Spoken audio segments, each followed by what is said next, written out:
Okay, first thing we have to do is we have to talk about some strategy. The purpose of the No Child Left Behind Act is to ensure that students in every public school achieve important learning goals while being educated in a safe classroom by well-prepared teachers. To increase student achievement, the law requires that student districts assume responsibility for all students reaching 100% student levels within 12 years on testing, assessing, and important academic contact. No Child Left Behind Act requires schools to close academic gaps between economically advanced students and students who are from different economic, racial, and ethnic backgrounds, as well as students with disabilities. My views regarding the No Child Left Behind Act, better known as NCLB. I am an advocate of the act. I believe that if individuals are going to be assessed and given a report card, overall the schools should receive the same type of assessment and be given a report card. I love NCLB in that it mandated supplemental education services. It provided the funds for the schools to be able to provide extra assistance to students who otherwise would be left behind and would not be able to afford the supplemental services that they need. Additionally, it holds the school as well as the teachers accountable. It sets a standard of what should be taught. It allows the teachers the flexibility to teach it in the manner in which they're comfortable, but absolutely it holds everyone to a standard. So I am, yes, an advocate for No Child Left Behind. Thank you. Here is a baby gorilla. Okay, begin reading. Read, baby. Here is a baby alligator. The baby alligator can ride on mom's head. The baby can ride on her head. You are a teacher at Breck Academy. You teach the middle school class. And I just want to know, what are your feelings towards the No Child Left Behind Act? In this population that we deal with here in an alternative school, special education setting, I think the No Child Left Behind Act is more, I guess, detrimental with our students because they do come with behavior problems, learning disabilities, so they're not, I guess, they're not able to function in the typical classroom. So they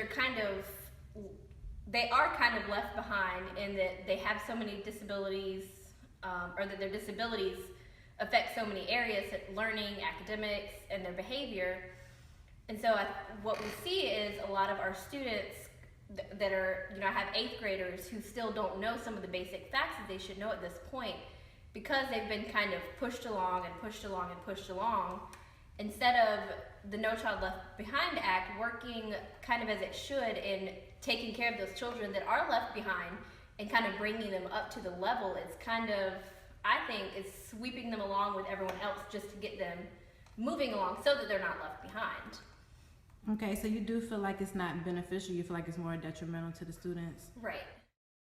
Like I said, as a kid, I was in some schools that were doing really well, and I was a bright kid, and I was surrounded by other kids who were bright, and it was kind of accepted and encouraged. And then I saw the flip side, a lower socioeconomic school where,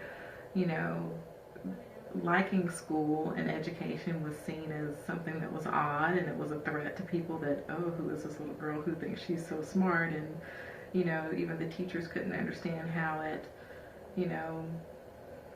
3rd grade, I already knew everything that they were already doing, and they were reviewing things that I had learned in 1st grade. And I'm like, what in the world? This is not okay. Like, hurry up and get me out of here. So, and it's just, it's so different because even like within my own family, I grew up in Tennessee, and my husband grew up in the city of Richmond, and he's also a really smart person, and we both ended up at the same university in Tennessee. But even though he graduated like almost at the top of his class and was in this super smart, major, I still had to help him with things when it came to like, writing and English and how to, phrase certain things in papers that he would write, and it floored me because he supposedly did really well in school and he thought he was doing great, but he got to school and learned he didn't know what he thought he needed to know by the time he was there versus, you know.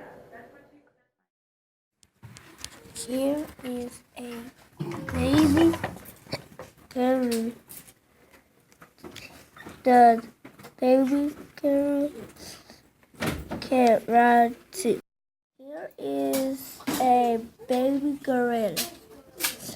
Does baby gorilla can ride on a ball? Does baby can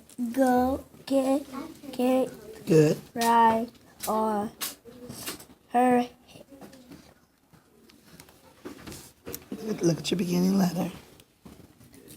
Look at your picture clue. Beginning letter. Read that sentence again. Does baby gorilla can't ride on her? Look at your first letter. Look where the baby's at. Sound it out. B. So what's the word? Where's the baby? On her.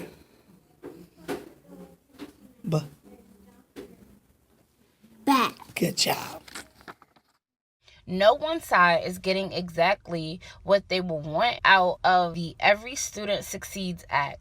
But the country needs a new law because each state operates under a system of waivers which allows them to bypass the original process laid out in the law in exchange for meeting a set of goals outlined by the Obama administration. I feel about teachers passing students along that can't read or can barely write. Social promotions are evil, and it helps no one. It helps no one, because what happens is kids don't catch up. If you once you get to the 3rd grade, if you can't read, you're lost. Yeah, I got grown, bitch. You hear me? I know. Basically forever, because you spend from kindergarten to 3rd grade learning to read, and from 3rd grade on, you're reading to learn. They literally base projections on for prison growth on 3rd grade reading scores.